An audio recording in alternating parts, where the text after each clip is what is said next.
Welcome everybody to the Big Picture Manatee. Today we have Team Big Picture Manatee here today, and we are going to talk a lot of football, mostly local, some maybe college, and a little bit NFL. I'm Sherry Courier, and the former Manatee County Administrator and longtime county employee, and here is our team Big Picture Manatee. Hello, everyone. My name is Reggie Bellamy, former county commissioner, and I am excited to have the opportunity to talk about some football instead of politics.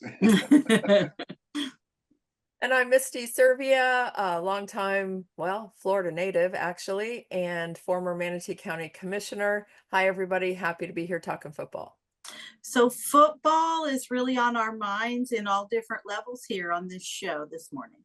And I'm super excited to turn it over to our football expert. Now, Misty and I are going to add a little bit of flavor from our areas of interest, but Reggie, Manatee County football extends beyond just here in Sarasota all around. So what's up with high school football right now?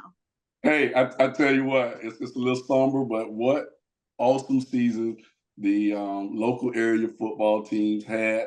This year, we had 4 teams that were actually had the ability to go into the regional play as far as the Final Four. And obviously, we only had one team to come out. Shout out to the Venice Indians, who had the opportunity not only win the regional, but come out successful as the Class 7A 2024 state champions. But there's no way in the world we cannot acknowledge the great work that's going on down there at Cardinal Mooning. Shout out to my friends and family, extended people in Sarasota Booker with the great work that they're doing. They're has turned that football program around at Booker, and so at Cardinal Mooning. But hey, let's be honest. When you talk about football and you talk about local football, there's no way in the world you don't mention the mighty Manatee. So obviously I'm a little bit biased. You know, Cane pride never dies. We came up a little bit short with St. Thomas Aquinas, but to have the season based on some of the things that have taken place, my hat goes off, to the coaching staff and more importantly, the family, and not just the family that's on the field, but the extended family and the fans from Manatee High. And I'm excited and looking forward to what's coming for the future. But more or less, we have some other things, that we could talk about in football as well. So we'll continue on, but shout out to those 4 teams on the high school level that had that great season. Venice Indians, congratulations for that state championship. So football it is. Football all day.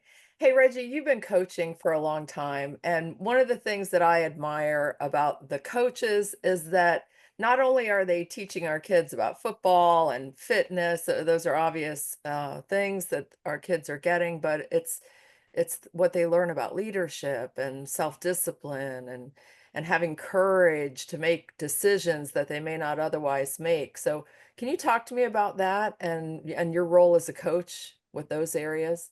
Wow. And, leadership is so important, in coaching anything, in coaching and mentoring and leadership. That's parallel in life. But when you're talking about impacting a youth life and talk to them about, their character, the goal setting, the roles and the responsibility, their commitment, and also the things that are not so comfortable, the courage to push through when you're not necessarily having the success. Everyone wants to have a winner, but one of the greatest football coaches, in my opinion, in the state of Florida, Joe Cannan, he told me this: only one team is going to win at the end of the year. Everybody else, you're going to have a loser.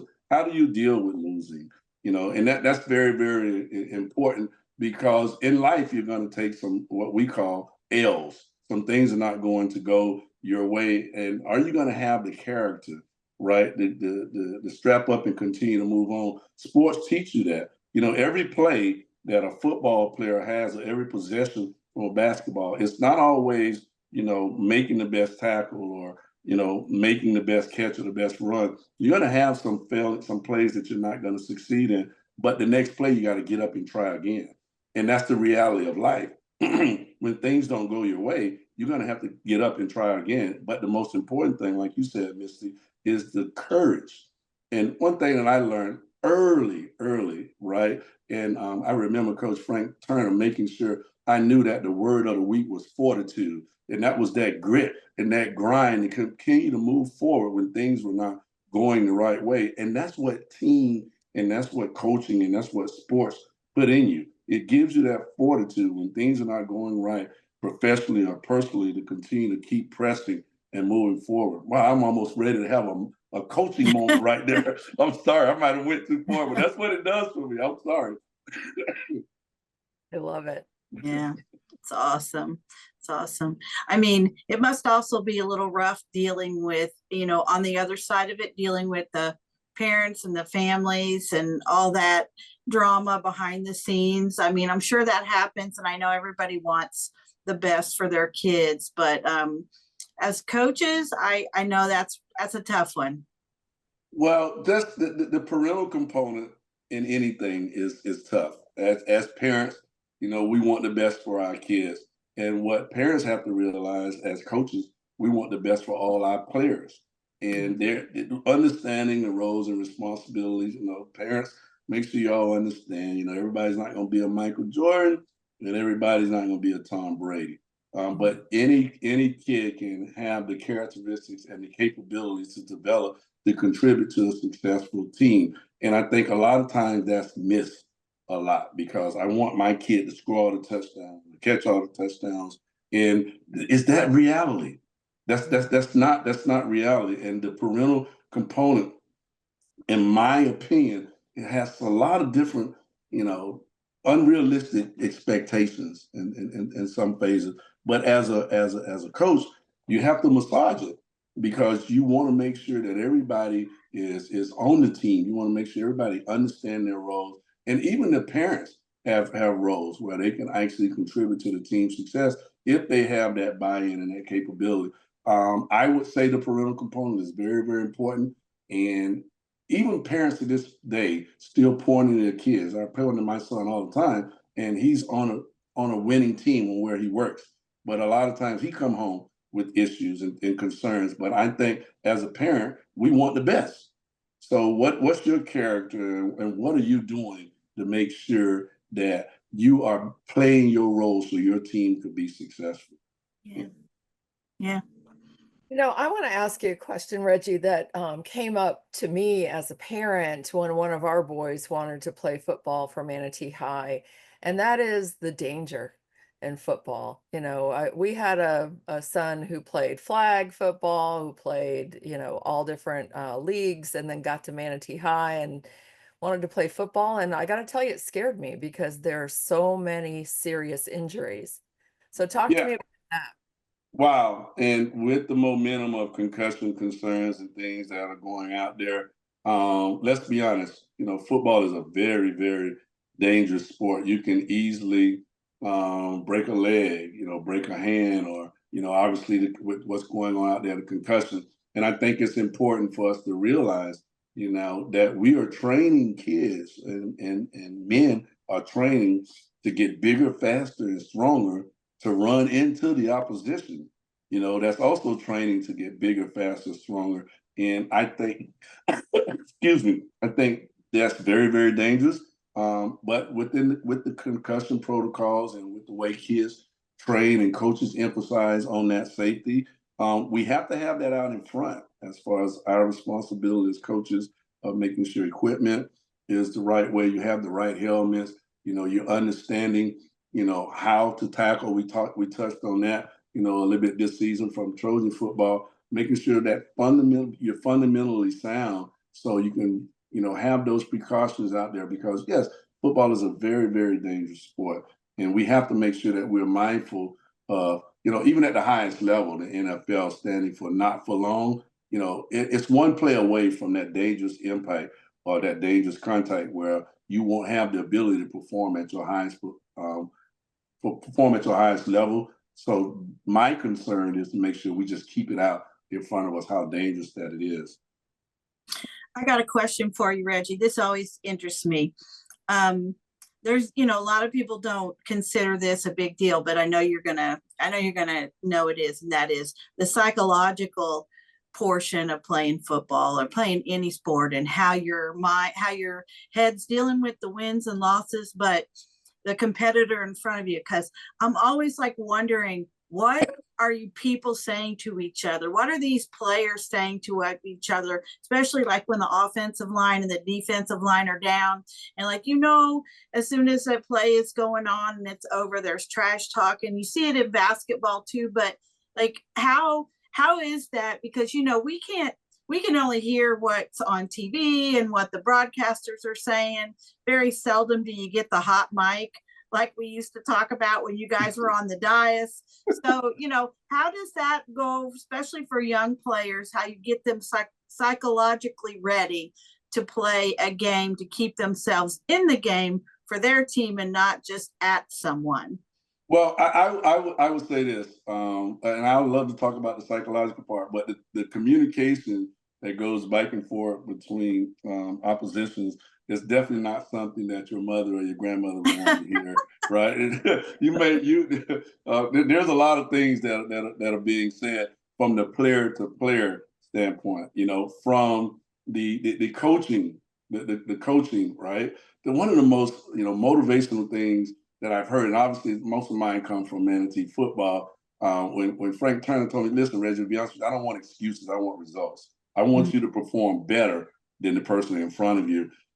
Coach Canaan used to always give us this contender or pretender speech, but a lot of different coaches, say a lot of different things. One of my most, statements that I get from Vince Lombardi, is about discipline yourself so I don't have to.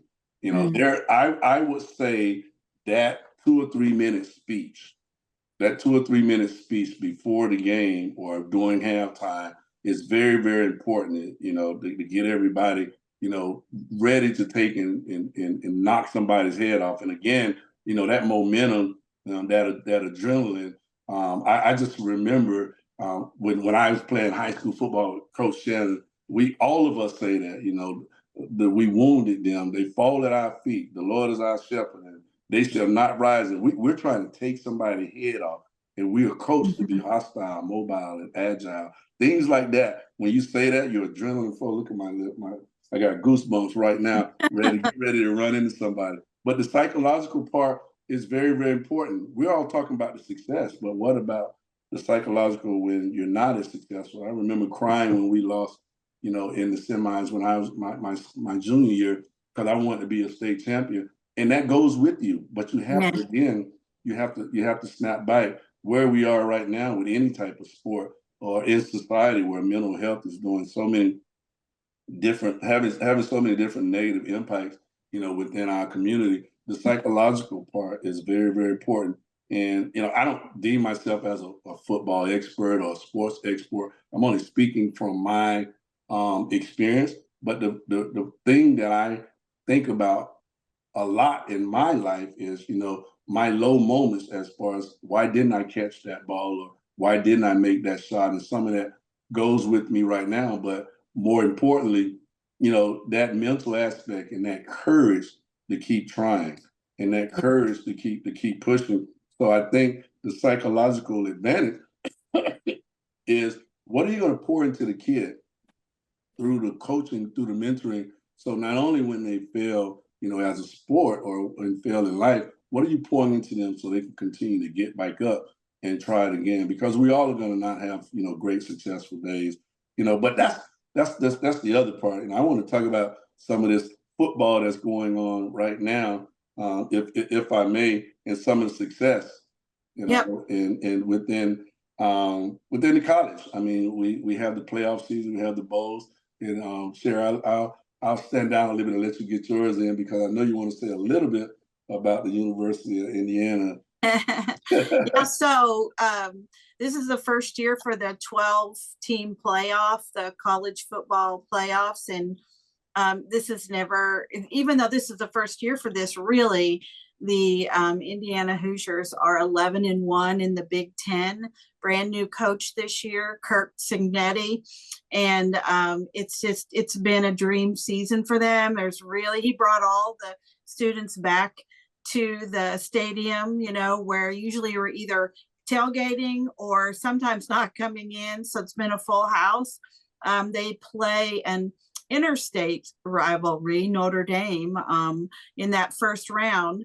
And those first round games are happening here pretty soon. But then after that are the quarterfinals, which for the first time becomes bowl games. And that are already, basically decided once those first rounds are done, leading up to obviously the final main national championship. So we're super excited here that this is the first time it's happened, because myself, my husband, my oldest daughter, we're all Indiana University Hoosiers, and the rest of our family. And so thanks for letting me get a plug in for them. And now there are obviously other teams to talk about. Well, and you know me, I'd love to talk about Florida State. It has not been our year this year, um, but don't call me a fair weather fan because I love my Knowles. And Reggie, I want to ask you as far as the college coaches go, because there are so many good college coaches, and who are the ones that have stood out to you as some of the best?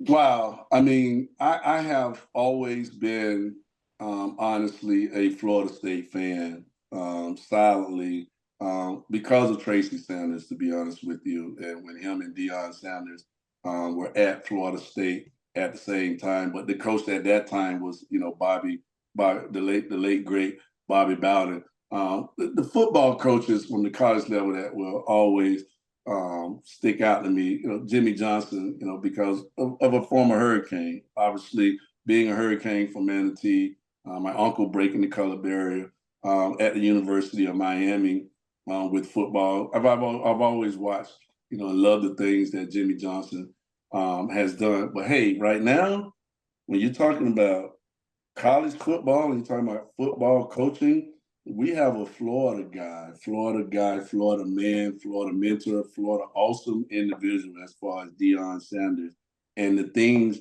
that are taking place at the University of Colorado. Now, I watched the football game, but more importantly, I listened to some of the pregame clips and the postgame clips with his expectations and how he's motivating and preparing these young men for life. That is what it is all about. He's preparing for life. So I have to talk about, Deion Sanders and the great things that he's doing at the University of Colorado. But hey, that's the perfect segue into, we have two guys from Florida. We have two guys from Manatee County. We have two guys from Palmetto that's on the University of Colorado team. And I had the fortunate ability to coach both of them, not in football, but in basketball, and that's Jalen Wester and LaJohntay Wester. And both of them had phenomenal years. And LaJohntay, this was his senior year, but he went out with the bang, catching Hail Marys, running punt spike for touchdowns, just representing, Manatee County and the individual and his family that he is. So it's some great things. University of Colorado now has the 2024 Heisman Trophy with Travis Hunter. I mean, it's just a phenomenal thing. A lot of great things that's going on with the University of Colorado. But talking about those Colorado players give me a transition. They're former Trojans, believe it or not. Both of them played football at the Palmetto Youth Center, and I'm excited about that. Right, we are excited.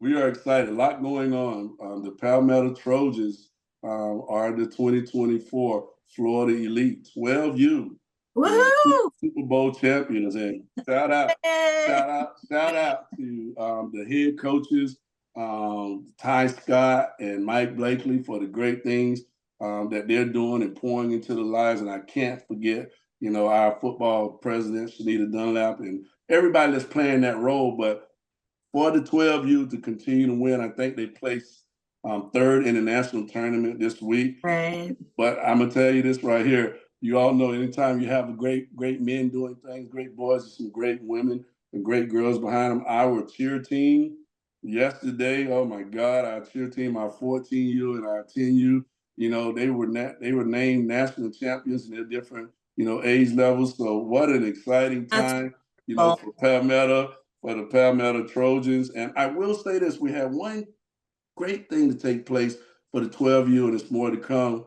Willie Taggart came home last Saturday, and he was able to speak to our 12U champions at the Palmetto Youth Center. Ty Scott played for him at Western Kentucky. That's the impact that football has had on our community. You go up, you come back, and you give back, and you pour into the lives and recycle. You just want to continue to be positive contributors to society. So football, and more football. Right. football, and there's pro football. Well, maybe we'll close out just slightly on a little pro football. I have to say, I haven't had very many good years with the Bears in the last probably 10 years, and I'm hoping for new things for them. But there's a lot of other great teams. So I am going to stay with football and continue to watch the Baltimore Ravens because, again, a local, Willie Taggart, he is, from our community, went through Manatee football, but he is the running backs coach at the Baltimore Ravens, and Baltimore is doing some great things. I'm not going to take a plug at the Dallas Cowboys right now. I'll just leave that alone. Misty, who do you have for football at the pro level? Well, you can see I've got my Bucks hat on. I'm excited about the game today, so I'm always pulling for the Bucks. Right. Good stuff. Well, I'll tell you what, it's been a fun show here to talk about, like you said, Reggie, something other than politics. And but when you describe all the things that you're describing about these different teams and what you go through, you can just think back about that's the way a good team operates in any organization, in any business. And so that's what we hope for coming up in 2025, that in our local community, that things really start to pull together like a team at all levels. And so many great things happening for students and kids here in the area, and I'm really excited about everybody's success. But what I really liked what you said too was just about in general, about the whole entire team, and how you have to learn how to win, you have to learn how it feels to lose, and what you do and how you make even a loss have wins and positive things in it. So for me, before we go, I'm going to say go Hoosiers. Hopefully the next time we get together, we'll be able to have a little plug for their progress forward, and wishing everybody some great stuff in your football. What about you guys on your closing here? Yeah, one thing that I've always, said to coaches, and I mean, as a coach to my players, this is, how I govern myself and I conduct myself. I tell people all the time, make good decisions and avoid avoid the unnecessary. And we're excited about, the football going with everything that's going on. But when we take and we channel everything into life, our decision making is very, very important. So I'll close out by saying, make good decisions and avoid the unnecessary. Go Trojans. Great advice, you guys. And I love what you said, Sherry. I do hope our community has great function this year as a team. And I think that they're going to, and I'm looking forward to lots of great things ahead. Awesome. Well, okay. Thanks everybody for allowing us to talk a little sports today. It's some fun here, especially during the end of football season, because it takes so much to put into it from every standpoint. Please, all of our Big Picture Manatee viewers, have a great holiday, and you can watch us on our YouTube channel at the Big Picture Manatee. And then also you can do a podcast while you're out there working out to get in shape for football or for any other sport that you're doing. So thanks so much, everybody, for watching in 2024, and we will see you again in the new year. Thank you. Bye, everybody. Bye-bye.